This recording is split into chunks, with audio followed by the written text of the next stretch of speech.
নমস্কার, সকলকে স্বাগত জানাই সমৃদ্ধ অফিসিয়াল 3.0 আরও একটি নতুন ভৌতিক গল্পের ভিডিওতে। আজ যে গল্পটি আমি আপনাদের শোনাতে চলেছি সেটির নাম হলো পুরনো বাড়ির রহস্য। সকলে কানে হেডফোন লাগিয়ে বসে পড়ুন গল্পটিকে অনুভব করার জন্য। তা গল্পটি আমি এখান থেকেই শুরু করছি। ঘটনাটা আমার এক বন্ধুর সঙ্গে ঘটেছিল। তার নাম অনিক। চাকরি সূত্রে তাকে কিছুদিনের জন্য এক নির্জন গ্রামে যেতে হয়েছিল। গ্রামটা শহরের কোলাহল থেকে অনেক দূরে, আর সেখানে থাকার জন্য তাকে এক পুরনো জমিদার বাড়িতে ব্যবস্থা করে দেওয়া হয়েছিল। বাড়িটা দেখতে বেশ পুরনো, আর তার চারপাশটা বিশাল বড় বড় গাছে ঢাকা। রাতে সেই গাছগুলোর মধ্যে একটা অদ্ভুত নিস্তব্ধতা বিরাজ করত। বাড়িতে ঢুকে অনিকের কেমন যেন অস্বস্তি হচ্ছিল, কিন্তু কাজ যেহেতু জরুরি তাই সে এই অস্বস্তি অগ্রাহ্য করে সেখানে থাকার সিদ্ধান্ত নিল। প্রথম কদিন সব স্বাভাবিক ছিল, কিন্তু তারপর শুরু হলো অদ্ভুত সব ঘটনা। প্রথম রাতেই অনিক শুনতে পেল দোতলার ভাঙা সিঁড়ির দিয়ে কেউ যেন হেঁটে হেঁটে উপরে যাচ্ছে। অনেক প্রথমে ভেবেছিল হয়তো কোনো পশু হবে, কিন্তু পায়ের শব্দটা মানুষের মতোই ছিল। সে ভয় না পেয়ে টর্চ হাতে দোতলায় গেল, কিন্তু সেখানে গিয়ে সে দেখল একটা ভাঙা কাঠের পুতুল আর কিছু ছেঁড়া কাগজের টুকরো পড়ে রয়েছে। অনেক অবাক হয়ে গেল।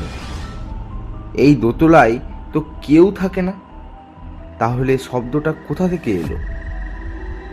পরের রাতেও একই ঘটনা ঘটল। অনেক সিঁড়ির শব্দ শুনে এবার সোজা ছাদে গেল। সেখানে গিয়ে সে দেখল একটা ছোট্ট মেয়ে, সাদা ফ্রক পরা, এক কোণে বসে আছে। মেয়েটার চুলগুলো এলোমেলো আর চোখগুলো কেমন যেন নিষ্প্রাণ। তাকে দেখেই অনেকের বুকটা কেঁপে উঠল।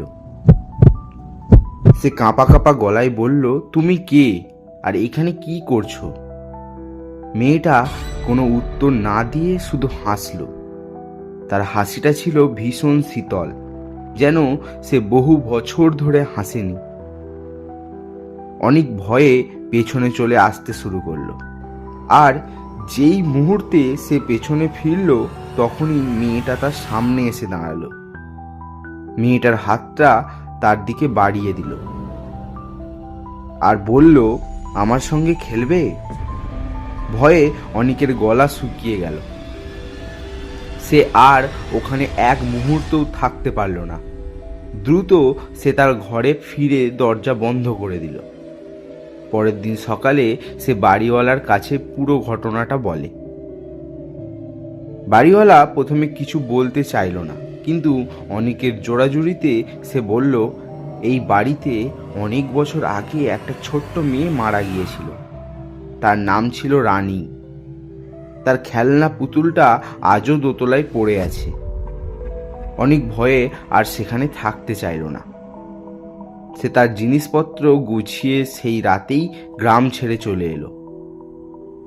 কিন্তু ঘটনার শেষ এখানেই নয়।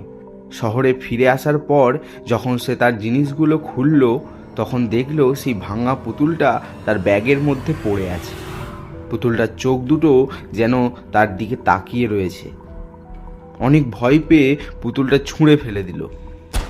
পরের রাতে যখন অনিক তার শোবার ঘরে একা ছিল, তখন সে শুনতে পেল কেউ তার নাম ধরে ডাকছে।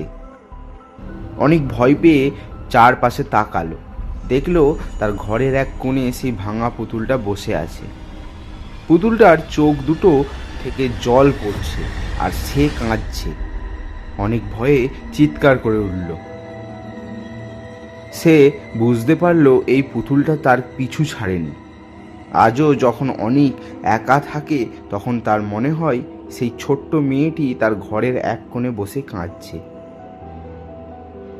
তাই এই ছিল আমাদের গল্পটি। সকলে কমেন্টের মাধ্যমে জানিয়ে দিন গল্পটি কেমন লাগলো আপনাদের। আর সকলে ভিডিওটিকে একটি লাইক করে আমাদের চ্যানেলটিকে সাবস্ক্রাইব করে বেল আইকনটিকে অলে প্রেস করে দিন, যাতে আমার শেয়ার করা প্রত্যেকটি গল্পের নোটিফিকেশান আপনার কাছে পৌঁছাতে পারে। তা আজকের জন্য এই পর্যন্তই। দেখা হচ্ছে আবার পরের কোনো ভৌতিক গল্পের ভিডিওতে।